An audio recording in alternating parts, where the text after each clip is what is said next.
India में Portuguese का शासन ब्रिटिश से भी पहले स्टार्ट हुआ था और पुर्तगीज कैसे इंडिया पर आए थे ये स्टोरी मैंने आप लोगों के साथ पहले का जो वीडियो है उसमें ही शेयर किया। तो आप लोग अगर मेरा पहले जो वीडियो है इंडिया का हिस्ट्री ये वीडियो देखेंगे तो आप लोगों को समझ में आ जाएगा कि पुर्तगीज कैसे इंडिया आए थे। देन आज मैं स्टार्ट करूंगी पुर्तगीज कैसे इंडिया शासन स्टार्ट किया था। तो मेरा वीडियो अगर आप लोगों को अच्छा लगे तो प्लीज मेरे चैनल को सब्सक्राइब कीजिए और बेल आइकन को प्रेस कीजिए।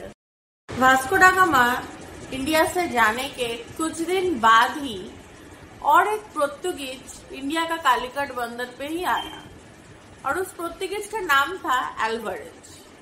अल्वारेज को देखकर कालीकट बंदर का जो किंग था वो किंग और कालीकट बंदर का सारे बंदा बंदी कोई भी हैरान नहीं हुए, लेकिन जो देखकर सब लोग हैरान हुए वो था अल्वारेज के साथ था 33 शिप यानी कि जहाज और उन जहाजों में था 1500 सेना। ये देखकर वहाँ का लोग बहुत ही हैरान हुए और अल्वारेज का जो 1500 सेना था वो सब कालीकट बंदर पे आने के बाद कालीकट बंदर में अपना डेरा डाला।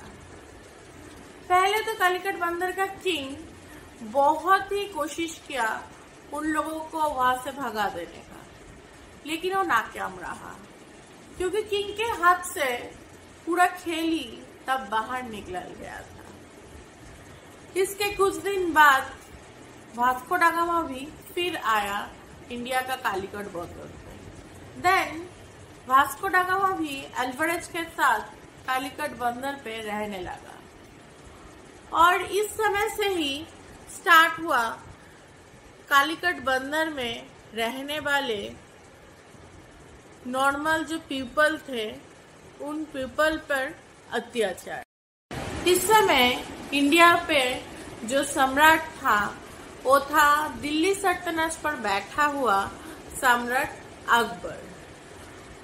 अकबर के पास तब कालीकट का जो किंग था वो पूरा हेल्पलेस होकर अकबर के पास दिल्ली में गया और अकबर को पूरा स्टोरी बोला कि वास्को दा गामा 3 शिप लेकर यानी कि 3 शिप लेकर उनके पास आया था पुर्तगाल से और उनको बहुत सारे ज्वेलरी पैसा और गिफ्ट दिया था और ये सब देख के वो थोड़ा लालच में भी पड़ गया था।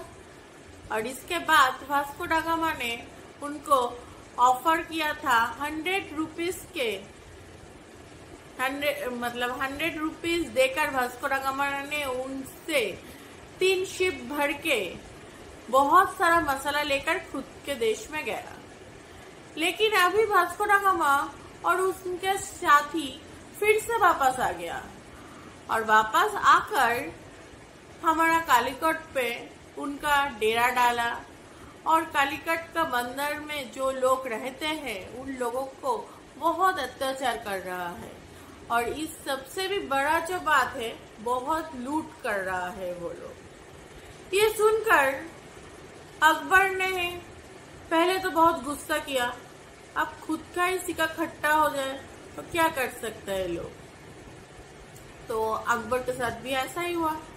तो अकबर ने पहले तो बहुत सारा गुस्सा किया, लेकिन बाद में अकबर भी बहुत ट्राई किया उन लोगों को वहां से हटाने का, लेकिन अकबर भी नाकामयाब ही रहा। और इसके बाद उन लोगों का अत्याचार और पहले जो था उससे भी ज्यादा बढ़ गया था। इसके बाद इंडिया आया और एक पुर्तगीज जिसका नाम था अल्फांसो अल्बुकर्क। अल्फांसो अल्बुकर्क ने इंडिया आकर फर्स्ट टाइम इंडिया पे पुर्तगीज शासन स्टार्ट हुआ और पुर्तगीज लोगों ने दखल किया इंडिया का गोवा। पुर्तगीज सेनारा बहुत ही अत्याचार करते थे इंडिया के लड़कों के ऊपर लड़कों को बिना मतलब पीटते थे। उन लोगों से खुद का जो काम है मतलब पैर दबाना और भी जो कुछ भी काम है वो सब करवाते थे और इसके बदले में कुछ पैसा भी नहीं देते थे और अच्छे ट्रीट भी नहीं करते थे। और सबसे जो बड़ी बात है, पुर्तगाली सेना इंडिया जब आते थे तब वो लोग अकेले आते थे, फैमिली लेकर नहीं आते थे। और ये लोग क्या करते, इंडिया का जो भी लड़की इन लोगों को पसंद आ जाता था वो लड़की को उठाकर खुद के डेरे पे ले जाते थे। वहाँ पर ले जाकर उस लड़की को वहाँ पर ही बंद कर देते थे और वहाँ पर उस लड़की को खाना बनाना, सेना की पैर दबाना और सेना की मतलब और जो जो काम है सब करना पड़ता था। और इससे भी जो बड़ी बात है, वो सेना उस लड़की को सेक्सुअली हैरेसमेंट भी करते थे। और ये सब करने के बाद जब कुछ दिन हो जाता था तब वो सेना का मन भर जाता था उस लड़की से जब मन भर जाता था तब उस लड़की को वो सेना पुर्तगाल का शिप में उठा देते थे और ये शिप यानी कि जहाज फिर पुर्तगाल जाता था। पुर्तगाल जाने के बाद वो लड़की को वहाँ पर सेल कर देते थे और सेल करके उन लोगों को कुछ पैसे मिलता था। ये उन लोगों का और एक बिजनेस स्टार्ट हुआ इंडिया में, इंडियन लड़कियों का बेच देने का बिजनेस। गोवा के बाद पुर्तगाली ने दखल किया इंडिया का हुगली।